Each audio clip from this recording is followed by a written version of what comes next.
चलिए हम रुक करेंगे चर्चा की तरफ एक बार फिर। न्यूज हेड शरद द्विवेदी जी हमारे साथ बने हुए हैं और जुगल किशोर शर्मा हमारे स्पेशल कॉरेस्पॉन्डेंट भी हमारे साथ लाइव जुड़े हुए हैं। शरद जी, हम ये देख रहे हैं कि सबसे खास में भी ओपीएस भदौरिया के बारे में पढ़ रहा था। गांव से आते हैं, शिक्षा उन्होंने की और माधवराव सिंधिया के साथ उन्होंने राजनीति की शुरुआत की थी। माधवराव सिंधिया को वो काफी मानते थे।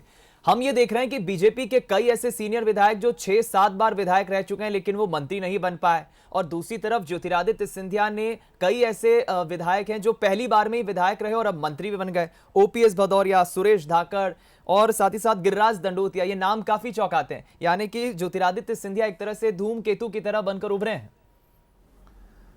ज्योतिरादित्य सिंधिया एक बीजेपी के लिए एक चमकते हुए नक्षत्र की तरह रहे और उनके चमकते हुए नक्षत्र ने बीजेपी को रोशनी से भर दिया, सत्ता रूपी रोशनी से भर दिया। और आप अगर इस सरकार को देखेंगे तो इसमें सबसे चमकदार चेहरा ज्योतिरादित्य सिंधिया ही है। बिल्कुल। और जाहिर तौर पर बीजेपी ने भर भर कर नवाजा है ज्योतिरादित्य सिंधिया जी को, उनकी टीम को। इसलिए इसमें किसी को कोई आश्चर्य नहीं है दीपक कि पहली बार का विधायक भी मंत्री बन गया, क्योंकि ये सरकार ही बनी है इन पूर्व विधायकों की वजह से, जिन्होंने अपनी विधायकी और मंत्री पद को छोड़कर ज्योतिरादित्य सिंधिया जी के साथ भारतीय जनता पार्टी का दामन थामना पसंद किया। बिल्कुल। तो ये तो स्वाभाविक है कि उनको वो मौका मिलेगा, लेकिन आगे की परिस्थितियां किस तरह की होंगी और जो क्षेत्र असंतुलित, जैसे अभी खबर ये आ रही है कि भारतीय जनता पार्टी की एक बड़ी नेता जो हैं उन्होंने कुछ जातिगत असंतुलन को लेकर अपनी नाराजगी व्यक्त की है। कुछ ही देर में ये खबर पुष्ट होगी तो हम जरूर इस खबर पर बात करेंगे। तो इस तरह की चुनौतियां बीजेपी के सामने आगे देखने को बीजेपी को मिल सकती हैं। मैं लौटूंगा आपके पास शरद जी। इस वक्त हम जुगल का भी एक अपडेट ले लेते हैं। जुगल के पास कुछ अपडेट है। जुगल किशोर हमारे साथ बने हुए हैं। जुगल जरा बताइए, क्योंकि अभी शिवराज कैबिनेट की बैठक शुरू हो चुकी है, सभी 33 मंत्री अंदर शामिल हैं। पहले तो एक मेल मुलाकात भी होगी, नमस्ते प्रणाम भी होगा, औपचारिकताएं भी होगी, लेकिन पहली बैठक है, अहम बैठक, क्या जानकारी है आपके पास?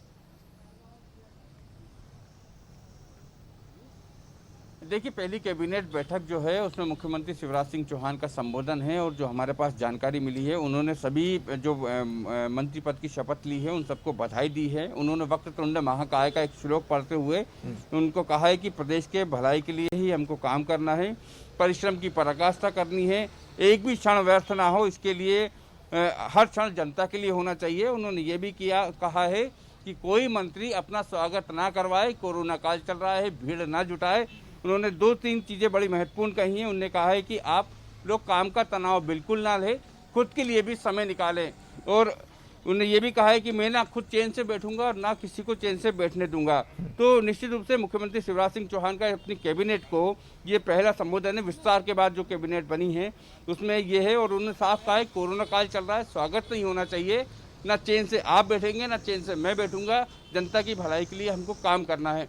तो पहले ही कैबिनेट में एक तेवर नजर आ रहा है कि हमको अपने आप को साबित करना है, क्योंकि जिस तरह की चर्चा है कि कई नए चेहरों को शामिल किया गया है, कई युवा चेहरे सामने आए हैं, तो उनको अपने आप को साबित करना होगा, उनकी प्रामाणिकता साबित करनी होगी कि कैबिनेट में उनका चयन सही हुआ है। इसलिए मेहनत करें, जनता को लगना चाहिए कि कैबिनेट काम कर रही है, मंत्रिमंडल काम कर रहा है, और एक एक मंत्री को हिदायत दी गई है कि जनता के लिए ही एक एक क्षण उनको जनता के लिए देना है, अपने कार्यकर्ताओं के लिए देना है। जी जुगल, ये भी जरा अपडेट हमें करा दीजिए, दर्शकों को बता दीजिए, क्योंकि ये कैबिनेट की बैठक के बाद एक सबसे बड़ी बैठक जिस पर प्रदेश की जनता की निगाहें हैं वो है सिंधिया और सिंधिया समर्थक पूर्व विधायकों की। उसमें विकास को लेकर चर्चा होगी, शिवराज सिंह चौहान भी शामिल होंगे। तो ये बैठक कितनी बजे तक संभावित है शुरू होगी सिंधिया समर्थक विधायकों की, और सिंधिया खुद इसमें शामिल होंगे शिवराज सिंह के साथ? देखिए, ये 4:30 बजे मुख्यमंत्री निवास पर इस बैठक का आयोजन किया गया है, जिसमें मुख्यमंत्री शिवराज सिंह चौहान और बीजेपी के वरिष्ठ नेता ज्योतिरादित्य सिंधिया दोनों मौजूद रहेंगे। हर विधायक को 15 मिनट का समय दिया गया है अपनी बात रखने के लिए, अपनी क्षेत्र की बात रखने के लिए, उसके क्षेत्र में किस तरह का विकास होना है उस पर चर्चा होगी, किस तरह से उपचुनाव में आगे रणनीति बनाई जाए उस पर चर्चा होगी। 4:30 बजे से आप ये समझिए कि कितनी महत्वपूर्ण बैठक है कि ज्योतिरादित्य सिंधिया 4:30 बजे से रात को 10 बजे तक सीएम हाउस में रहेंगे, एक एक विधायक से 1-to-1 चर्चा करेंगे। 22 विधायकों को बुलाया गया है। तो निश्चित रूप से बेहद महत्वपूर्ण बैठक है और इस बैठक में ये तय होगा कि हमको उपचुनाव में किस तरीके से जाना है। हर क्षेत्र का एक एजेंडा होगा, हर क्षेत्र का एक घोषणा पत्र होगा, हर क्षेत्र के बारे में बारीकी से अध्ययन होगा और उस अध्ययन के बाद उन उपचुनाव की आगे की रणनीति बनेगी। चलिए, फिलहाल ये आज का दिन जुगल एक तरह से काफी महत्वपूर्ण है क्योंकि कैबिनेट विस्तार हो चुका है, शपथ ग्रहण समारोह हो चुका है, इस वक्त कैबिनेट की बैठक चल रही है और आने वाले वक्त में शाम को एक और महत्वपूर्ण बैठक है। आप बने रहिए जुगल। इस वक्त एक और खबर मिल रही है जहां कांग्रेस ने अपने ट्विटर हैंडल से एक ट्वीट किया है। आज जिस तरह से मंत्रिमंडल का विस्तार हुआ है उसके बाद कांग्रेस ने अपने ट्विटर हैंडल से ट्वीट किया है। और क्या ट्वीट किया है कांग्रेस ने? मंत्रिमंडल विस्तार पर एक तरह से अपने ट्वीट के जरिए कांग्रेस ने निशाना साधा है। कांग्रेस कह रही है कि लोकतंत्र के इतिहास में पहली बार ऐसा हुआ है, पूरा देश लोकतंत्र के चीरहरण पर शर्मिंदा है। कांग्रेस ने ट्वीट किया है मंत्रिमंडल विस्तार को लेकर और ये एक तरह से साफ जाहिर है कि शिवराज सरकार के जो मंत्रिमंडल का विस्तार हुआ है उस पर निशाना साधते हुए कांग्रेस ये कह रही है कि लोकतंत्र के इतिहास में ऐसा पहली बार 12 गैर विधायकों को मंत्री बनाया गया।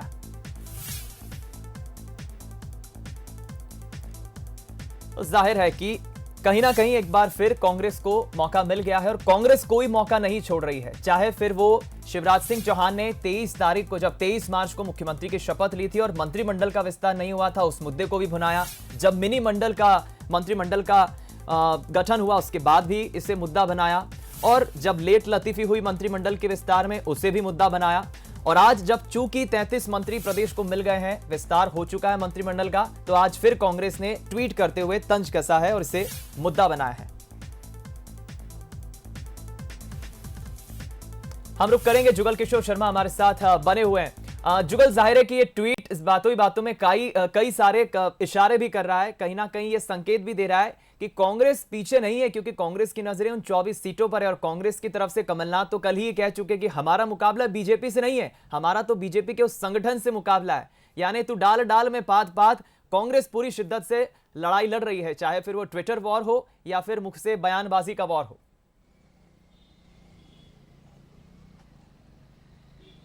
देखिए, निश्चित रूप से कांग्रेस विपक्ष की भूमिका में है और विपक्ष का धर्म भी है कि वो इस मतलब तमाम मुद्दों पर जहां सरकार को घेरने की कोशिश होनी चाहिए वहां सरकार को घेरे। उसी के तहत ये ट्वीट किया गया है और उसमें सवाल उठाए गए हैं कि जो लोग विधायक नहीं हैं वो मंत्री बन गए हैं, ये संविधान की धज्जियाँ उड़ाई गई है। देखिए, निश्चित रूप से इस तरह के मुद्दे कांग्रेस उठाएगी, आगे भी जनता के बीच भी इस तरह के मुद्दों को लेकर जाएगी। जहाँ तक बीजेपी के जो मंत्री नहीं बन पाए हैं वो एक संगठन के तहत, संगठन के एक अनुशासन की सीमा के दायरे में है, इसलिए वो इस तरह की कोई बात नहीं कह सकते। लेकिन कांग्रेस जरूर विपक्ष की भूमिका निभाएगी और मुझे लगता है कि आगे भी बीजेपी पर इसी तरह से हमलावर रहेगी। बिल्कुल जुगल, मैं लौटूंगा, दर्शकों को एक और ट्वीट बताते हैं। ये तो कांग्रेस ने ट्वीट किया है मंत्रिमंडल के विस्तार को होने के बाद, लेकिन कमलनाथ ने भी ट्वीट किया है। कमलनाथ कह रहे हैं कि उम्मीद करता हूं प्रदेश के विकास से सभी मिलजुल कर कार्य करेंगे और प्रदेश के विकास में सहभागी बनेंगे। प्रदेश सरकार के आज के मंत्रिमंडल के गठन पर मैं सभी नवीन मंत्रियों को बधाई, शुभकामनाएं देता हूं और प्रदेश के विकास में सभी मिलजुल कर कार्य करेंगे, ऐसी उम्मीद करता हूं। तो ये ट्वीट जो है पूर्व मुख्यमंत्री कमलनाथ ने किया है। और चलिए अब आपको कुछ अच्छी तस्वीरें दिखाते हैं। गठन होने के बाद मंत्रिमंडल का किस तरह से पहली कैबिनेट की बैठक जो इस वक्त चल रही है उसकी ये ताज़ा एक्सक्लूसिव तस्वीरें आई हैं, आपको दिखा रहे हैं। शिवराज सिंह चौहान नजर आ रहे हैं और उनके पास में गृह मंत्री नरोत्तम मिश्रा नजर आ रहे हैं और उसके बाद आप देखिए पूरी फ्रेम में, इस पूरे फोटो में लगभग सभी मंत्री नजर आ रहे हैं। 33 मंत्री हैं जो मध्य प्रदेश को अब मिल चुके हैं, 5 पहले से ही थे, 28 मंत्री आज मिल गए हैं और इस तरह से 33 मंत्री जो है मंत्रिमंडल में शामिल हो गए हैं। और अपने आप में ये पहली मंत्रिमंडल विस्तार के बाद एक अहम कैबिनेट बैठक है। और जैसे कि जुगल किशोर शर्मा ने भी बताया कि अंदर इनपुट से जो खबरें मिली हुई हैं उसके मुताबिक शिवराज सिंह चौहान ने यहां पर साफ संकेत दिए हैं कि हमें मिलकर विकास के लिए आगे काम करना है। जुगल का एक बार फिर हम रुक कर लेते हैं, हमारे साथ बने हुए हैं जुगल। तस्वीर हम देख रहे हैं और दर्शकों को भी दिखा रहे हैं, शिवराज सिंह चौहान के साथ लगभग सभी 33 मंत्री नजर आ रहे हैं तस्वीर में और ये काफी अच्छा जेस्चर है। आने वाले वक्त के लिए भी बीजेपी ने संकेत दे दिया, बीजेपी कहना तो गलत होगा, सरकार ने संकेत दे दिया है कि हम पूरी तरह से तैयार हैं आने वाले वक्त के लिए, फिर चाहे बात विकास की हो या फिर अब बात उपचुनाव की हो। सिंधिया के जो खेमे के मंत्री आ गए, अब हम एक पार्टी के हैं, हम एक बीजेपी के हैं, हम सरकार के लोग हैं।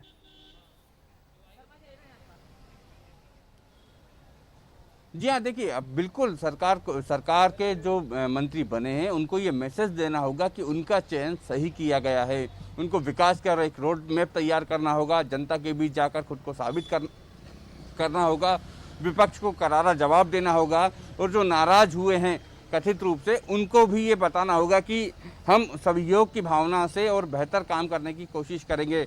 मुख्यमंत्री शिवराज सिंह चौहान ने अपने संबोधन में भी उनसे ये कहा है कि आप ना चैन से मैं बैठूंगा ना आपको चैन से बैठने दूंगा, यानी कि लगातार काम करना होगा और साबित करना होगा खुद को जनता के बीच में, क्योंकि 24 उपचुनाव इसी मंत्रिमंडल के जो काम होंगे उस पर भी बहुत कुछ निर्भर करेगा, उसका परिणाम। तो स्वाभाविक है कि चुनौती ज़्यादा है और अपने आप को साबित करने की भी चुनौती है, जनता के ऊपर कसौटी पे भी खरा उतरना है। तो निश्चित रूप से ये कैबिनेट जो बनी है, ये कैबिनेट के सामने कई चुनौतियां होंगी विकास की, चुनौतियां होंगी उपचुनाव की, चुनौतियां होंगी जो विभाग उन्हें मिलेगा उस विभाग में बेहतर प्रदर्शन करने की।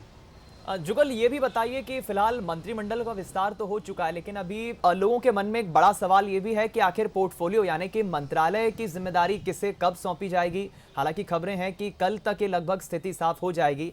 क्या हम माने कि ज्योतिरादित्य सिंधिया से रायशुमारी करके, यानी सिंधिया से पहले चर्चा की जाएगी, या उनका भी इसमें कुछ एक हस्तक्षेप होगा, उनका भी एक रायशुमारी शामिल की जाएगी कि किस मंत्री को हमें कौन सा मंत्रालय देना है, कौन सा पोर्टफोलियो देना है?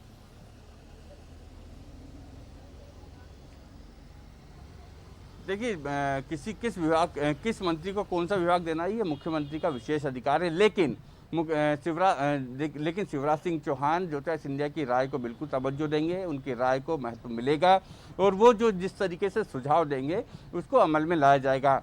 मंत्रिमंडल में ये हमको परिलक्षित हो गया है कि ज्योतिरादित्य सिंधिया सरकार में अहम भूमिका में है और उन्होंने अपने जो समर्थकों को मंत्री बनवाया है, उससे ये बात तो साबित है कि विभाग भी उनकी राय मशवरा के बाद ही वितरित किए जाएंगे।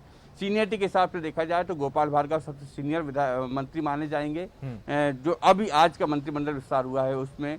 उसके बाद विजय शाह, यशोधरा राजे। तो मुझे लगता है कि महत्वपूर्ण विभाग का बंटवारा कुछ इस तरीके से होगा ताकि जो सिंधिया समर्थक है उनको भी अच्छे विभाग मिल सके, काम करने के लिए मौका मिल सके, और बीजेपी के जो सीनियर लीडर हैं, जो अब संख्या केवल 5 या 6 मान लीजिए, जो सीनियर लीडर जिनको हम कह सकते हैं, जो कई बार के विधायक रह चुके हैं, कई बार के मंत्री रह चुके हैं जी, तो उनको भी बेहतर विभाग मिलेंगे निश्चित रूप से। दीपक, इसमें पूरी हम क्या माने, आज शाम तक स्थिति क्लियर हो जाएगी या फिर हमें इंतजार करना होगा? कल तक हम कहें कि कल तक लगभग स्थिति साफ हो जाएगी, कब तक पोर्टफोलियो का बंटवारा हो जाएगा? संभव है कि आज शाम को ही विभागों का वितरण हो जाए, क्योंकि जिस तरीके से तेजी से काम करने की नसीहत दी गई है तो निश्चित रूप से शाम तक विभाग बढ़ सकते हैं। अगर शाम तक विभाग नहीं बढ़ पाए, क्योंकि इस पे भी सहमति बनानी होगी, जिस तरीके से मंत्रिमंडल को लेकर सहमति बनाने की कोशिश की गई थी, उसी तरीके से विभागों को लेकर भी सहमति बनाने की कोशिश करनी होगी या फिर हो चुकी होगी। ये बात ये भी आ रही है कि विभागों को लेकर भी ज्योतिरादित्य सिंधिया और शिवराज सिंह चौहान के बीच केंद्रीय हाईकमान की मौजूदगी में डिस्कस हो चुका है, उस पर विचार विमर्श हो चुका है। तो हो सकता है आज शाम तक या कल तक मंत्रियों को विभाग का आवंटन हो जाएगा। अच्छा जुगल, मैं ये भी जानना चाहूंगा, क्योंकि ठीक है अभी तो कैबिनेट की बैठक चल रही है, कल दिन भर हम बात करें बुधवार के घटनाक्रम पर, सियासी हलचल काफी मची रही, आपने उस पर पैनी नजर से देखा भी। पहले से ही बीजेपी ने कोशिश की डैमेज कंट्रोल की कि ऐसे सीनियर विधायकों को कैसे मनाएगी पार्टी या संगठन जिन्हें मंत्री नहीं बनाया जाएगा। तो क्या माने कि अभी आने वाले वक्त में बीजेपी के नेताओं की तरफ से दबी जुबान ही सही, दबी भावनाओं के सही, लेकिन एक नाराजगी मंत्री ना बनाए जाने को लेकर दिख सकती है, मुखर हो सकती है, तो उसे भी सेटल करना है? डैमेज कंट्रोल के लिए संगठन काम कर रहा है, जिम्मेदारी सौंप दी गई है नेताओं को। जी हाँ, बिल्कुल संगठन उसकी तरफ बड़ी बारीकी से ध्यान दे रहा है। एक तस्वीर संभव है कि हमारे कैमरे में भी कैद हुई होगी कि संजय पाठक वीडी शर्मा के साथ विधानसभा माफ कीजिए राजभवन पहुंचे थे। अच्छा। क्योंकि संजय पाठक को मंत्री नहीं बनाया गया है तो स्वाभाविक रूप से एक थोड़ा मन में नाराजगी हो सकती है, तो विष्णुदत्त शर्मा के साथ वो पहुंचे थे। इसके अलावा विंध्य क्षेत्र के जो विधायक कद्दावर विधायक मंत्री नहीं बन पाए उनसे बातचीत की जाएगी।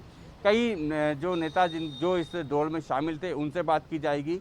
तो निश्चित रूप से संगठन डैमेज कंट्रोल के लिए पूरी एक रणनीति पे काम कर रहा है और आगे हमको देखने को मिलेगा। लेकिन देखिए, स्वाभाविक रूप से एक मानवीय स्वभाव है, पीड़ा कहीं व्यक्त होगी ही जरूर, क्योंकि जब बीजेपी नेताओं से बात करते हैं तो कई बार जो नाराज होते हैं वो कहते हैं कि मन में कहीं पीड़ा छिपी हुई थी जो प्रकट हो गई। तो ऐसा हो सकता है कि कई लोगों की पीड़ा प्रकट होगी।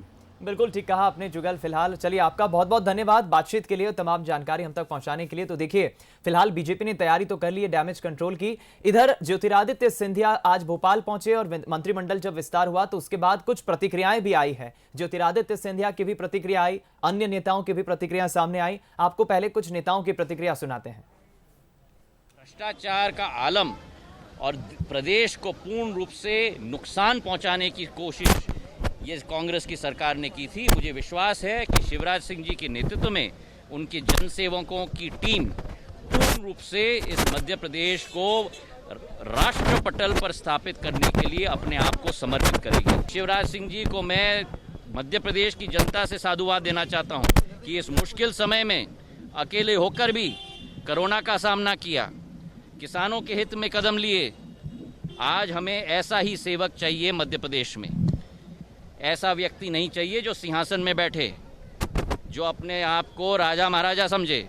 हमें ऐसा चाहिए जो जनता का सेवक हो, शिवराज सिंह जी के रूप में और उनकी टीमें। क्षेत्र की विकास, क्षेत्र की प्रगति, क्या क्या हम लोग कर सकते हैं, जो 15 महीनों में 1 रुपया भी क्षेत्र के लिए या जनता के लिए कांग्रेस की सरकार ने निछावर नहीं किया, अनदेखा किया, उन सब की पूर्ति हम लोग कोशिश कर रहे हैं।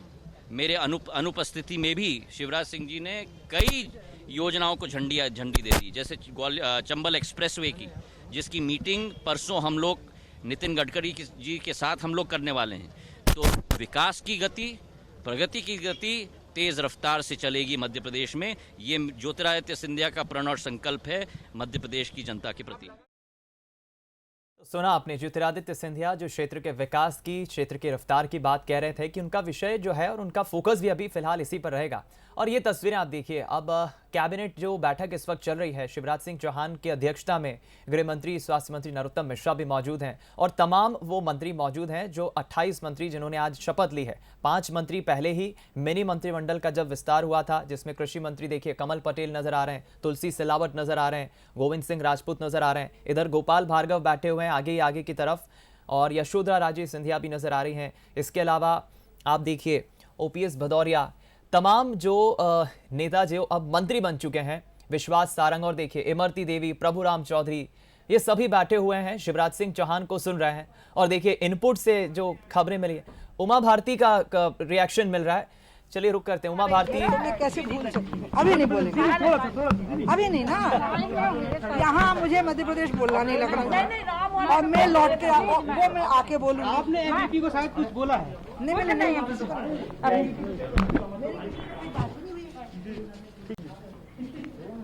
हम लोग वेट करते हैं फिर आते हैं। पूर्व मुख्यमंत्री मध्य प्रदेश की उमा भारती को आप सुन रहे थे, जो कहती नजर आई कि अभी मैं कुछ नहीं कहूंगी। फिलहाल ये बड़ी खबर है, उमा भारती ने पत्र लिखकर सूची में संशोधन करने को कहा है, यानी कि संकेत साफ है, उमा भारती की नाराजगी देखने को मिल रही है। इसके बाद तो मायने यही निकाले जाएंगे। इस वक्त की बड़ी खबर आपको बता दें, उमा भारती ने प्रदेश प्रभारी विनय सहस्त्रबुद्धे और वीडी शर्मा को एक पत्र लिखा है और पत्र के माध्यम से उमा भारती ने मंत्रिमंडल विस्तार में जातीय और क्षेत्रीय समीकरण को साधने की बात कही है। यह पत्र लिखा है, उन लोगों को तवज्जो नहीं दी गई जो मुझसे जुड़े हैं। यानी कि यह बात तो साफ है कि अब उमा भारती की नाराजगी कहीं ना कहीं इस बयान से और उनके लिखे हुए इस पत्र से साफ साफ झलक रही है। उमा भारती की नाराजगी एक तरह से इस पूरे बयान के बाद और पत्र लिखे जाने के बाद दिख रही है। यानी देखिए, बंसल न्यूज पर हम यह भी चर्चा कर रहे थे कि बीजेपी के नेता जो नाराज हो जाएंगे या जिनको तवज्जो नहीं दी जाएगी, उनके असंतोष को आखिर पार्टी या संगठन शांत कैसे करेगी। और हुआ भी कुछ ऐसा ही। पहला रिएक्शन, हम क्या कहें, पहली प्रतिक्रिया उमा भारती की तरफ से आई है। उमा भारती कह रही हैं कि इस सूची को जरा संशोधित किया जाए, यानी इसे एक बार फिर से एडिट किया जाए। हम रुक करेंगे इस वक्त। हमारे साथ news at Sharad Dwivedi ji phone line हमारे साथ सीधा बने हुए लाइव। शरद जी, जिस बात का डर था वही हुआ। बीजेपी में असंतोष को संगठन कैसे साधेगा, नाराजगी को कैसे साधेगा, और उमा भारती के बयान और उनका लिखा हुआ पत्र इशारे कुछ इसी तरफ कर रहा है। देखिए, उमा भारती जी असंतुष्ट हैं इससे, और ये बात उन्होंने, इस समय वो लखनऊ में हैं और लखनऊ में राम जन्मभूमि मामले को लेकर जो सुनवाई चल रही है उसी के तहत वो अपने बयान दर्ज कराने के लिए लखनऊ में हैं। और एक पत्र उन्होंने ज़रूर लिखा है और उस पत्र का कुछ ऑपरेशनल पार्ट बंसल न्यूज़ ने दिखाया भी है, और इसमें उन्होंने इस पर असंतोष जताया है कि लोधी समुदाय को समुचित प्रतिनिधित्व इस मंत्रिमंडल में नहीं मिला है। हमारी बीजेपी के एक वरिष्ठ नेता से बात हुई, उनका कहना है, उन्होंने कंफर्म किया है इसको कि उमा जी ने इस आशय की बात उनसे कही है, और उन्होंने ये भी कहा कि हमने उमा जी को आश्वस्त किया है, चूँकि अभी वो व्यस्त हैं और लखनऊ में एक जुडिशियल प्रोसीडिंग के तहत, महत्वपूर्ण जुडिशियल प्रोसीडिंग के तहत हैं। हमने उनसे कहा है कि हम रूबरू भी चर्चा करेंगे बैठकर, और आपकी जो बातें हैं उनको बहुत ध्यानपूर्वक, आदरपूर्वक सुना जाएगा। और ये भी उमा जी को बीजेपी संगठन की तरफ से कहा गया है विनम्रतापूर्वक कि इस समय तो केंद्रीय मंत्रिमंडल में भी प्रहलाद पटेल जी की तरफ संकेत करते हुए कहा गया है कि लोधी समुदाय का प्रतिनिधित्व है, और इसी वजह से शायद मध्य प्रदेश में, ये हमारा इंटरप्रिटेशन है कि इसी वजह से, लेकिन ये ज़रूर उमा जी से उनको सूचित किया गया है कि मंत्रिमंडल में पूरा ध्यान रखने का प्रयास किया गया है, लेकिन आगे अगर कोई संभावनाएं बनेंगी तो उनकी भावनाओं को ध्यान में रखते हुए निर्णय ज़रूर किया जाएगा। लेकिन ये ज़रूर कहा गया है कि लोधी समुदाय का प्रतिनिधित्व है, और खुद केंद्रीय मंत्रिमंडल में प्रहलाद पटेल जी हैं, लेकिन उमा जी ज़रूर इससे क्षुब्ध हैं और वो इससे संतुष्ट नहीं है। ये एक बड़ी खबर है, निसंदेह बड़ी खबर है बीजेपी के लिए, और मुझे लगता है कि खुद मुख्यमंत्री शिवराज सिंह चौहान, वीडी शर्मा जी और तमाम जो बड़े संगठन के प्रमुख और नेता हैं, उमा जी के भोपाल आने पर उमा जी से इस बारे में चर्चा होगी, और निश्चित तौर पर उनको संतुष्ट करने के लिए, उनको उनके मार्गनिर्देशन को स्वीकार करते हुए आगे बढ़ने के लिए आश्वस्त करने की बात जरूर की जाएगी। बिल्कुल शरद जी, आप ही की बात को मैं आगे बढ़ाते हुए मैं शिव अनुराग पटिरिया जी के पास जाऊंगा, वो भी हमारे साथ बने हुए वरिष्ठ पत्रकार। शिव अनुराग जी, देखिए, उमा भारती की कहीं ना कहीं हम इससे नाराजगी ही कहेंगे कि वो साफ कह रही हैं कि जो लोग मुझसे जुड़े हैं उन्हें तवज्जो नहीं दी गई है। उन्होंने पत्र लिखा है वीडी शर्मा को, यानी कि हम ये देखें कि पार्टी का कोई छोटा मोटा नेता है, कोई विधायक नाराज नहीं हुआ है, उमा भारती नाराज हुई है, जिनका पार्टी में, जिनका मध्य प्रदेश की राजनीति में काफी अच्छा योगदान रहा है, सीनियर मंत्री हैं वो और पूर्व मुख्यमंत्री हैं, तो उनकी बात को तो संगठन दरकिनार भी नहीं कर सकता। बेहिचक जब वो भोपाल पहुंचेगी, संवाद होगा, बातचीत होगी, लेकिन ये नाराजगी अगर है तो ये दूर कैसे करेगी पार्टी? देखिए, मुझे लगता है ये नाराजगी भारतीय जनता पार्टी को कहीं घातक साबित ना हो जाए। अभी इस समय उमा भारती सीबीआई कोर्ट में बयान देने के लिए अंदर गई हुई। जब वो मध्य प्रदेश आएंगी तब भारतीय जनता पार्टी के नेता उनसे बात करेंगे। उन्होंने बहुत टाइमिंग के साथ एक पत्र जारी किया है और कुल मिला के अपनी बात कही है। दूसरी सबसे बड़ी बात, उन्होंने 4-5 नामों के बारे में कहा था, इनमें से लोधी नहीं, दूसरे बैकवर्ड क्लास के भी नेता शरीक थे, जिनमें एक था जालिम सिंह पटेल मुन्ना, यानी प्रहलाद पटेल के भाई, दूसरा हरिशंकर खटीके, टीकमगढ़ से आते हैं, एक खटीक समुदाय के हैं, लोधी नहीं है, प्रेम शंकर वर्मा सीहोर, और राजेश प्रजापति छतरपुर जिले के लौनी चंदला क्षेत्र के विधायक हैं, प्रजापति हैं। तो मुझे लगता है कि उन्होंने पिछड़े वर्गों की बात कही थी, और निश्चित तौर पर उमा भारती जैसे कद के नेता को कम से कम एक दो पद मतलब कम तो मिलना ही चाहिए था। दूसरों की राय को इस कदर दरकिनार करना ठीक नहीं है। 2003 में अगर मध्य प्रदेश में भारतीय जनता पार्टी की सरकार बनी थी तो सत्ता और संगठन के साथ उमा भारती के योगदान और अवदान को आप भूल नहीं सकते हैं। उन्होंने जो पत्र लिखा है, वो पत्र में उन्होंने एक पीड़ा व्यक्त की है, कि उनके कारण से पिछड़ा वर्ग, लोधी समाज उनके साथ जुड़ा, लेकिन उसका उपयोग भी भाजपा ने किया, लेकिन उनको जो कुछ मिलना चाहिए था, जिस तरह से उनका प्रतिनिधित्व होना चाहिए था, वो पॉलिटिकल उनको नहीं दिया गया है। मुझे लगता है ये बहुत बड़ी खबर है।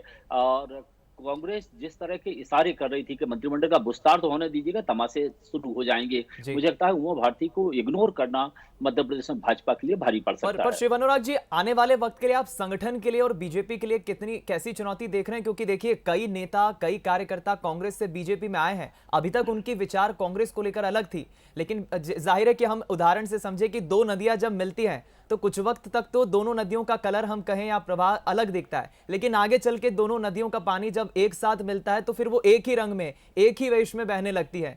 तर्क तो कुछ इस तरह से दिए जा रहे हैं, लेकिन ये क्या चैलेंज रहेगा बीजेपी के लिए? सोच विचार के साथ कोऑर्डिनेशन भी करना है। दीपक जी, जिस तरह से प्रयागराज में गंगा और यमुना जी का मिलन होता है, सरस्वती जी तो अदृश्य हैं, तो काफी दूर तक दोनों रंग पानी का अलग दिखते हैं, बाद में एक साथ हो जाते हैं, होमोजेनस हो जाते हैं, यौगिक बन जाते हैं, यानी परफेक्ट बैलेंस बन जाता है, उनका रंग एकाकार हो जाता है। लेकिन इस एकाकार के पहले दो राजनीतिक विचारों का अंतर्द्वंद होगा, दो विचारों का अंतर्द्वंद आपको देखने को पड़ेगा। एक कांग्रेस के विचारधारा, उनका काम करने का पॉलिटिकल फंक्शनिंग अलग है, भारतीय जनता पार्टी। मैं लौटूंगा शिव अनुराग जी आपके पास। हमारे साथ इस वक्त चर्चा में हमारे साथ सांसद नंद कुमार सिंह चौहान साहब भी जुड़ गए हैं, जो कि पूर्व प्रदेश अध्यक्ष हैं बीजेपी के। शरद जी, हमारे साथ नंद कुमार सिंह जी जुड़ गए। बिल्कुल ठीक है। पहली प्रतिक्रिया मंत्रिमंडल पर बहुत स्वागत करते हुए नंद कुमार सिंह चौहान साहब का, और दूसरी प्रतिक्रिया उमा जी ने जो बात कही है, हमारी बात हुई संगठन के एक प्रमुख नेता से जो केंद्रीय राजनीति में सक्रिय हैं और इस समय मध्य प्रदेश में हैं। नंद कुमार जी, उनका कहना है कि उमा जी से हमारी चर्चा हुई है, उन्होंने अपना पक्ष रखा है और हमने भी विनम्रतापूर्वक उनसे कहा है कि प्रहलाद पटेल जी इस समय केंद्रीय मंत्रिमंडल में प्रतिनिधित्व करते हैं और आगे जो परिस्थितियां होंगी, दोनों ही मुद्दों पर आपकी प्रतिक्रिया मैं चाहूंगा। नंद कुमार जी। जी सर। नमस्कार शरद जी।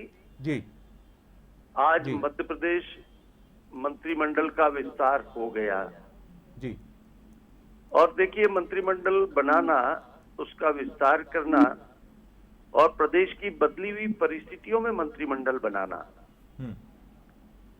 ऐसे परिस्थिति में मुख्यमंत्री ने एक अच्छा मंत्रिमंडल बनाने का पूरा प्रयास किया है जी, और समावेशी मंत्रिमंडल बना है। और निश्चित रूप से आने वाले समय में हमारे मध्य प्रदेश में बने हुए मंत्रिमंडल के माध्यम से प्रदेश के विकास की दिशा में यह सरकार आगे बढ़ेगी जी। जहां तक सवाल सुश्री उमा भारती जी का है, वो मेरे पार्टी की बहुत बड़ी नेता है जी। मेरा उनके प्रति बहुत आदर और श्रद्धा है। अब उन्होंने जो अपनी तरफ से प्रतिक्रिया दी होंगी, उस पे मैं टिप्पणी करना उचित नहीं समझता जी। लेकिन उन्होंने जो भी कहा है, पार्टी जरूर उनकी शंका का, उनके प्रतिक्रिया का समाधान करने की कोशिश करेंगी। भारतीय जनता पार्टी ये लोकतांत्रिक पार्टी है, यहाँ पर अपना विचार रखने की सबको स्वतंत्रता है और सुश्री उमा दीदी जी ने भी अपना विचार रखा है जी। और निश्चित रूप से हमारा संगठन, हमारे मुख्यमंत्री, उन्होंने जो प्रतिक्रिया दी है उनका समाधान निश्चित रूप से करेंगे और हमारी पार्टी प्रदेश में अच्छे परिणाम देंगी ये सरकार, ये मुझे पूरा विश्वास है जी। नंद कुमार जी ने जो बात कही है, शिवराज पटेरिया साहब हमारे साथ हों तो मैं ज़रूर उस पर उनकी राय लेना चाहूँगा और नंद कुमार जी से भी आग्रह करूँगा कि वो बने रहें, क्योंकि संगठन को बहुत गहराई से समझने वाले वो वरिष्ठ नेता हैं। और मैं जब उनकी प्रतिक्रिया सुन रहा था तो बिल्कुल एकदम शास्त्रीय तरीके से दी गई एक प्रतिक्रिया है, जिसमें विनम्रता का बोध भी है उमा जी को लेकर कि एक वरिष्ठ नेता पर मैं कैसे बोलूं।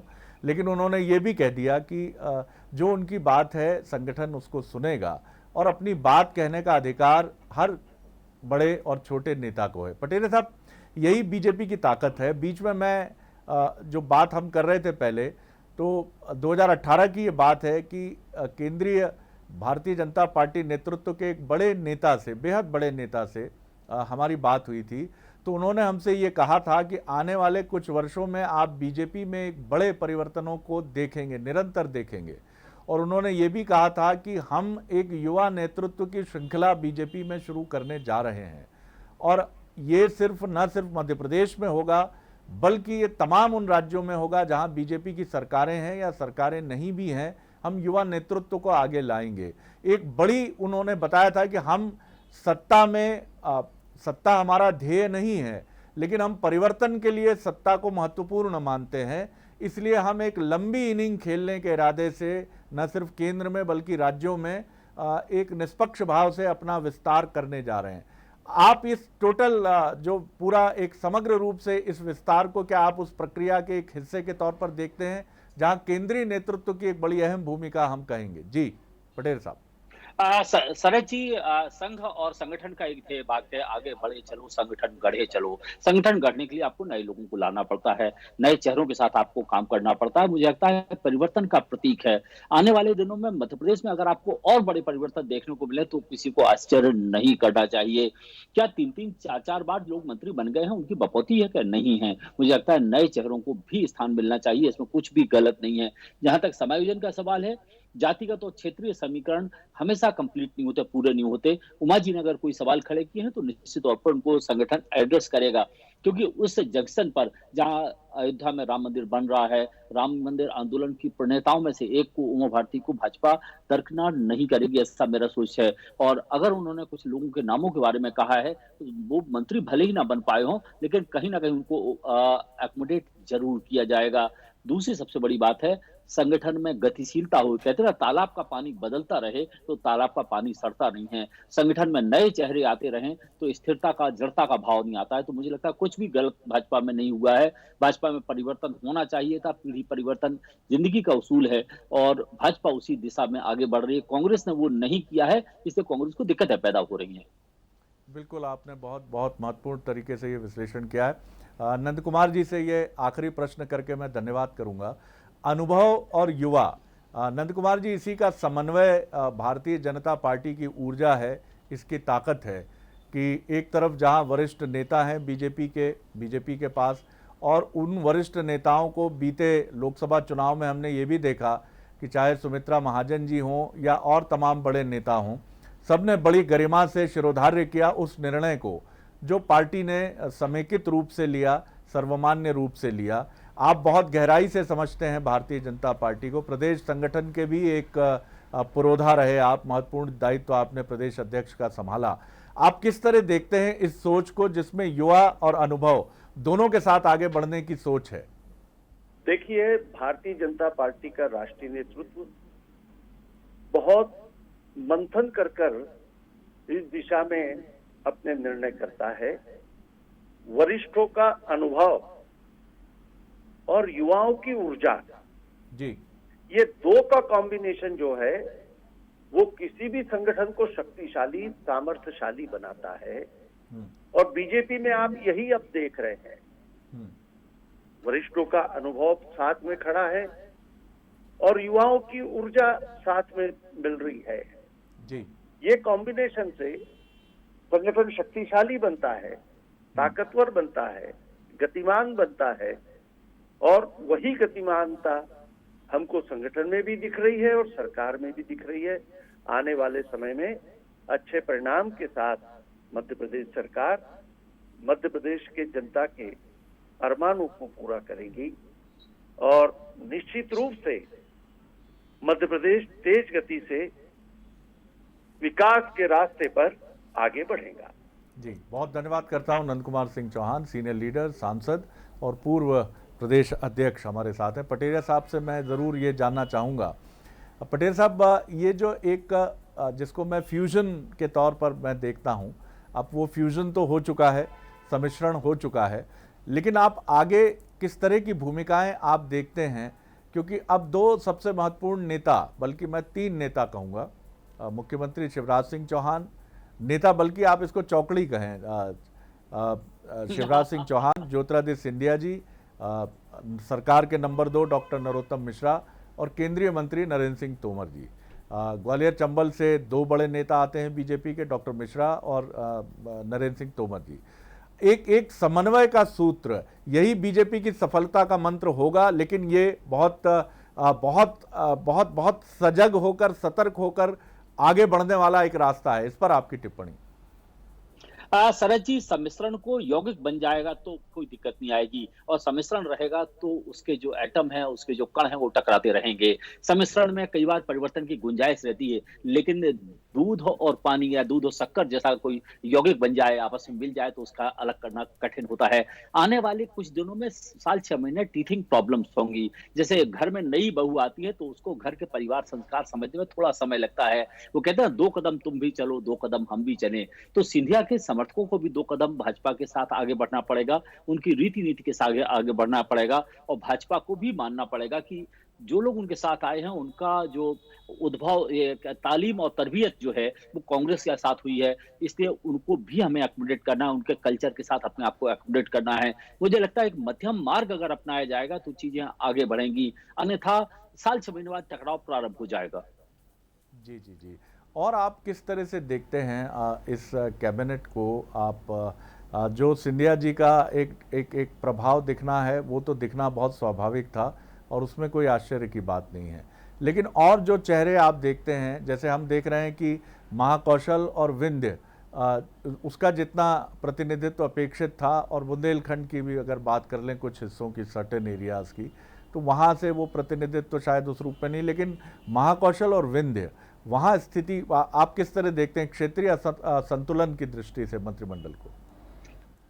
शरद जी, वास्तव में क्षेत्रीय संतुलन जिस तरह से होना चाहिए था वह नहीं हुआ है, जातिगत संतुलन भी नहीं हुआ है, और उमा भारती ने इसी बात को इंगित किया है।